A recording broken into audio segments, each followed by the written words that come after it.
Nah, ayahnya Komang ini juga bercerita bahwa dirinya telah menggugurkan kandungannya Bu Aminah ini.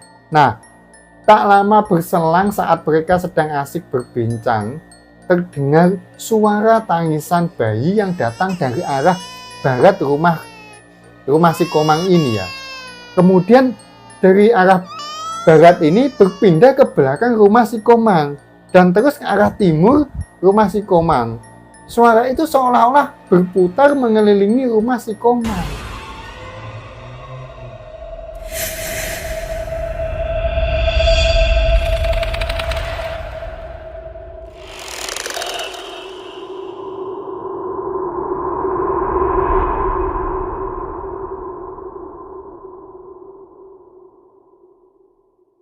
Assalamualaikum warahmatullahi wabarakatuh. Terima kasih yang udah klik video ini. Ketemu lagi di channel Kembang Wingit.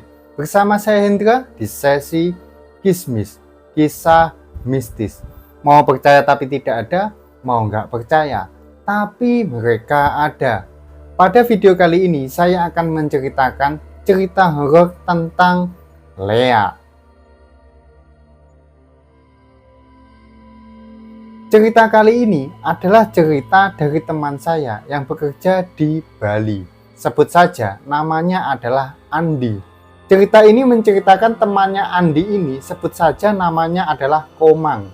Nah, istri dari pemilik rumah kontrakan si Komang ini melanggar aturan atau ketidaktahuannya bahwa di situ ada tugu yang dikeramatkan dan dia ini memanjati pohon yang ada di tugu itu. Oke, tanpa banyak cincong, langsung ambil cemilan, pasang headset kalian, kencangkan volumenya, rebahkan badan, pejamkan mata, dan kita mulai.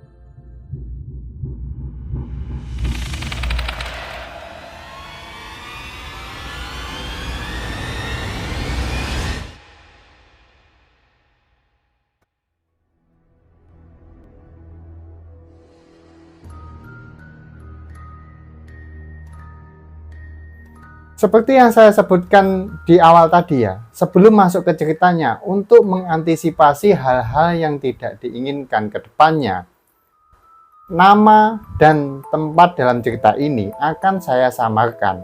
Di dalam cerita ini saya sebut saja namanya adalah Komang. Nah, ayah Komang ini adalah seorang kontraktor dari kota Surabaya. Sudah lama ya, lebih dari 10 tahun, ayahnya ini menjalani pekerjaan tersebut. Proyek pekerjaan ayahnya itu membuat keluarga Komang sering berpindah-pindah rumah untuk menghemat biaya. Ayahnya si Komang ini biasanya lebih memilih mengontrak daripada membeli sebuah rumah. Mereka ini berencana mengontrak selama 1 tahun. Nah, cerita ini terjadi waktu Komang masih kelas 1 SMP. Jadi setelah lulus SD ya. Dan bertepatan ayahnya si Komang ini mendapatkan proyek pembangunan jalan di Pulau Bali. Waktu itu, Komang bersama keluarganya menyewa kontrakan di daerah Denpasar, di mana pemilik dari rumah itu adalah teman dari omnya Komang. Nah, yang dari kecil sudah berteman lama. Singkat cerita, berangkatlah keluarga Komang ini menuju ke Bali, memakai pesawat dari Bandara Juanda. Sampailah mereka di Bandara Ngurah Rai dan menuju rumah kontrakan yang dimaksud. Rumah yang mereka tempati ini lumayan besar, dengan interior yang bagus sekali. Sedikit informasi ya, awalnya si Komang ini berpindah rumah itu. Sedikit informasi, awal Komang pindah ke rumah itu, tuan rumah Komang ini bisa dibilang orang yang sukses, di mana dia sama istrinya itu dan 1 orang anaknya bisa dibilang berkecukupan untuk masalah materi dan finansial. Hari-hari pertama Komang tinggal di rumah itu keadaannya sangat nyaman. Antara keluarga Komang dan tuan rumah tidak ada masalah sama sekali. Jadi, rumah kontrakan Komang dan si pemilik rumah ini satu pekarangan atau bersebelahan. Hari-hari dijalani dengan normal dan tidak ada masalah sama sekali. Tuan rumah Komang ini sangat ramah sekali. Bahkan sering main ke rumahnya, hanya sekedar ngobrol ataupun minum kopi. Namun ternyata di balik keramahannya, tuan rumah Komang mempunyai kebiasaan dan tabiat yang buruk.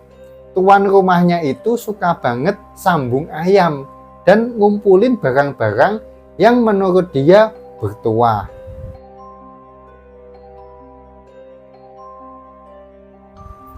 Bahkan yang lebih parah lagi, satu dari sekian banyak barang-barang itu merupakan barang yang mampu membuat penyewa rumahnya nggak betah tinggal di sana. Untuk mempermudah ceritanya ya, kita sebut saja nama tuan rumah si Komang ini adalah Pak Gatot. Nah, pernah suatu malam Pak Gatot ini datang ke rumah kontrakan si Komang sambil membawa tas besar yang ditenteng. Nah, ketika sampai di rumah, dia itu ngeluarin semua berkakas yang ia punya ke hadapan ayah si Komang ini.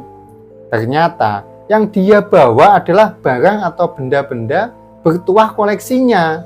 Dia nerangin satu persatu semua barang yang ia bawa. Saat itu, ayahnya Komang ini hanya jadi pendengar setia.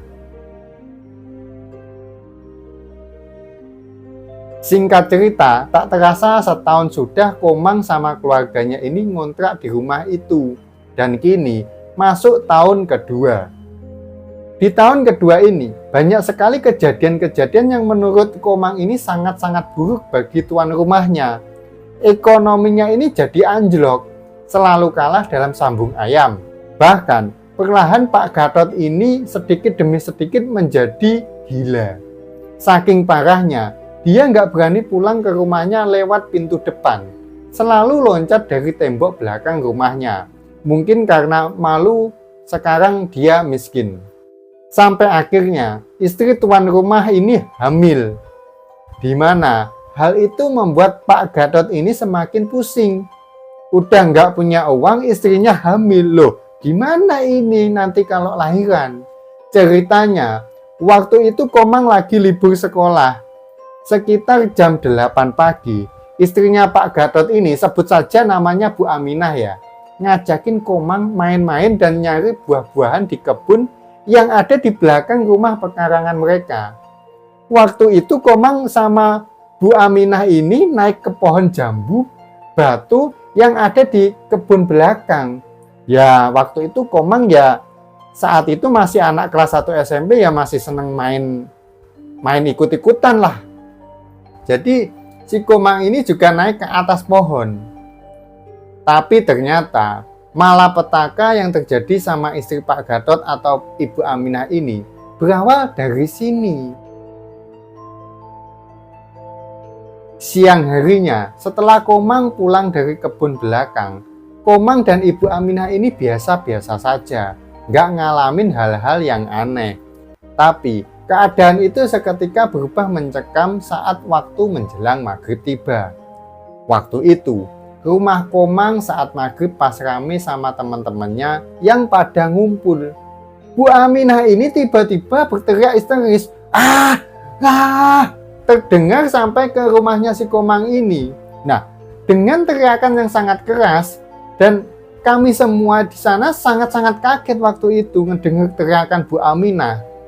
Tak lama setelah itu, Pak Gatot langsung berlari ke rumah si Komang dengan ekspresi muka yang penuh ketakutan. Jadi, dia meminta tolong dari pintu belakang rumah Pak Komang sambil memanggil nama ayahnya si Komang ini. Nah, dengan suaranya yang sedikit terpatah-patah, dia ini berteriak, Pak, tolong Pak, istri saya kesurupan Pak."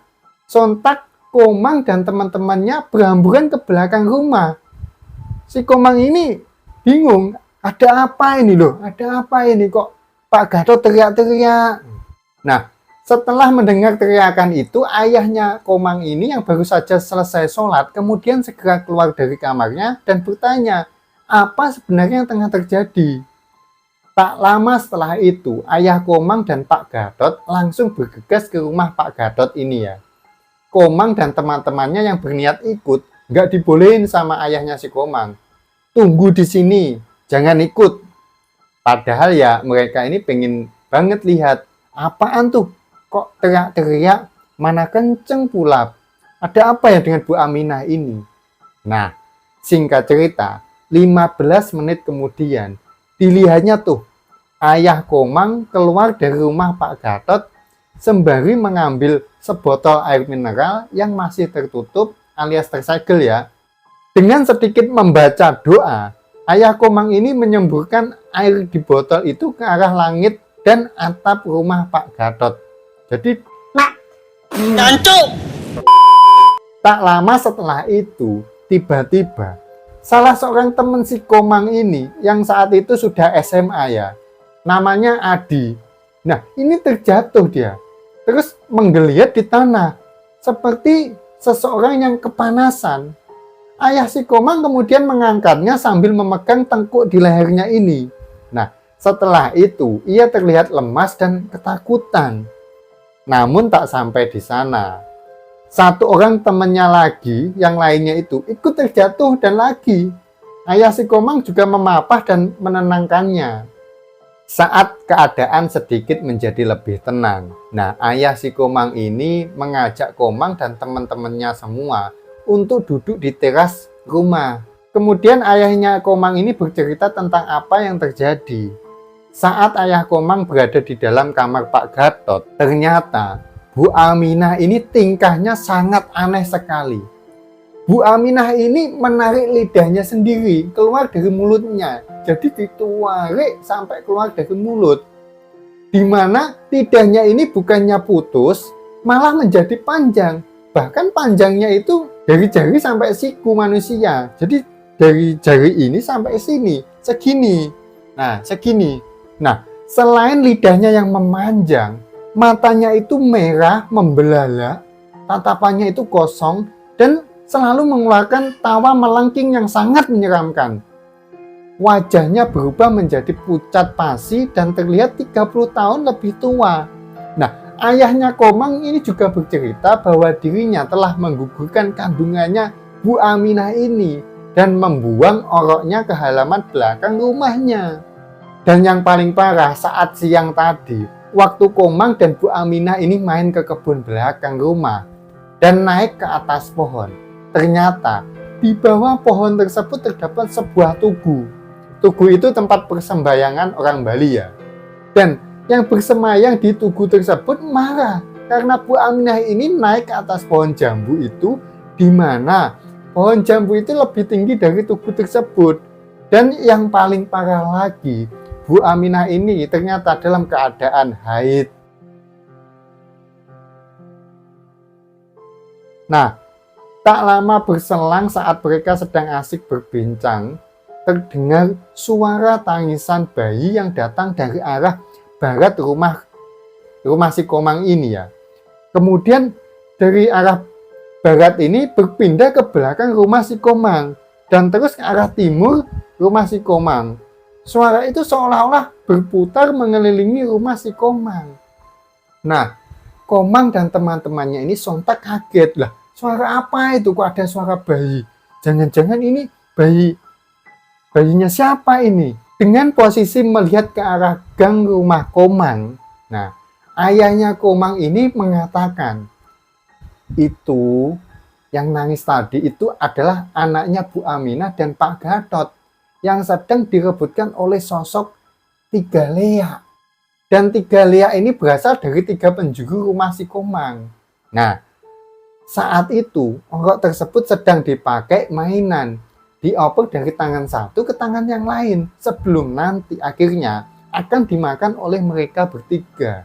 Dengan gaya yang khas, ayah Komang ini duduk di garasi rumah dengan tujuan mencegah hal-hal yang lebih buruk terjadi pada Komang, keluarga Komang, Pak Gatot, dan juga teman-teman Komang yang ada di rumah itu. Karena menurut ayahnya, saat ini sedang ada 3 sosok Lea yang ingin atau mencoba masuk dan mencari Bu Aminah alias istri Pak Gatot ini. Tak selang beberapa lama, ayah si Komang ini balik dan bertanya pada teman-teman Komang, "Siapa yang pengen dengar suara celuluk? Sekedar informasi aja ya, Celulu itu adalah anak buah dari Ratu Paralea. Nah, merinding kan? Sontak teman-teman Komang saling pandang. Dan sekejap ayahnya Komang sudah mematikan lampu teras dan menyuruh teman-teman Komang buat diem. Di pikiran teman-teman si Komang ini, gila ini ayahnya si Komang ini. Mau nakutin atau gimana ini? Udah situasi kayak gini, disuruh dengar suara celuluk. Baca. Nah, setelah ayahnya si Komang ini mematikan lampu teras, benar saja, tak lama kemudian, suara celuluk yang terdengar sangat berat. Terdengar dari sisi barat rumahnya si Komang ini. Bahkan suara itu semakin jelas dan semakin dekat terdengar. Di mana saat suara itu terdengar, celuluk itu sudah berada tepat di sudut kiri rumahnya si Komang. Namun tetap di luar dari rumah si Komang ya. Komang dan teman-temannya ini saling pegangan karena pada saat itu mereka sangat takut. Namun tak lama kemudian, ayahnya si Komang kembali menyalakan lampu rumah dan meminta teman-teman si Komang ini buat menginap di rumah saja, buat nyegah hal-hal yang lebih buruk. Nah, pengalaman ini nggak bisa dan bahkan nggak akan Komang lupakan. Karena malam itu benar-benar malam yang sangat mencekam buat dirinya dan teman-temannya. Di mana semenjak saat itu Komang menjadi benar-benar tahu dan benar-benar sadar bahwa sosok mistis dan sakral di Bali yang disebut Lea itu benar-benar nyata. Tak lama setelah kejadian ini, rumah tangganya Pak Gatot ini menjadi berantakan dan akhirnya Pak Gatot ini bunuh diri setelah ditinggal oleh istrinya Bu Aminah yang balik pulang ke kampung halamannya.